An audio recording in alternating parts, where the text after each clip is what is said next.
So back in 2006, after working in manufacturing for 11 years, I was called into an office one day and told suddenly that I was being laid off.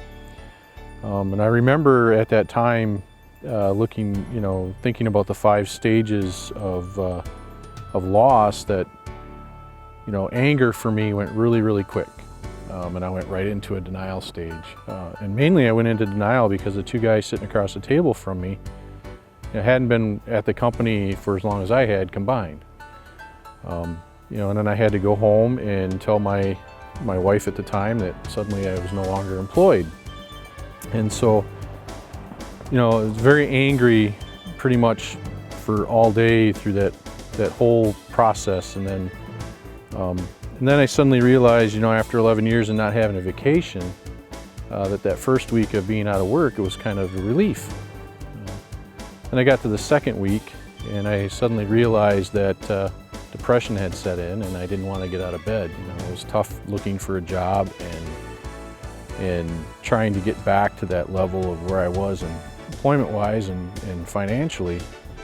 And so I was probably in that depression stage for a good 3-4 months because we don't look for a job the same way we used to. We don't get up and get dressed and go out to employers and introduce ourselves anymore. We do everything on computers.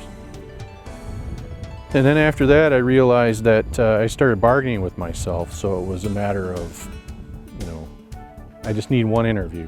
Just get myself in front of one person and I can tell them what I know, tell them what I can do, and that'll make all the difference in the world.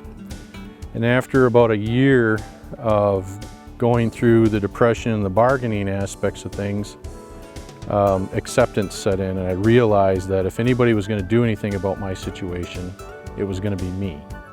And so at that point in time, while I was staring at my last unemployment check and recently being divorced because of the lack of a job caused marital problems, I realized that I needed to do something. So at that point in my life, at the age of 38, I went back to school and I got my bachelor's degree.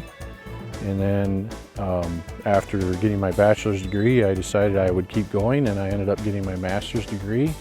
And from that point on, I have landed on my 2 feet and things have been pretty good ever since. So life has moved on.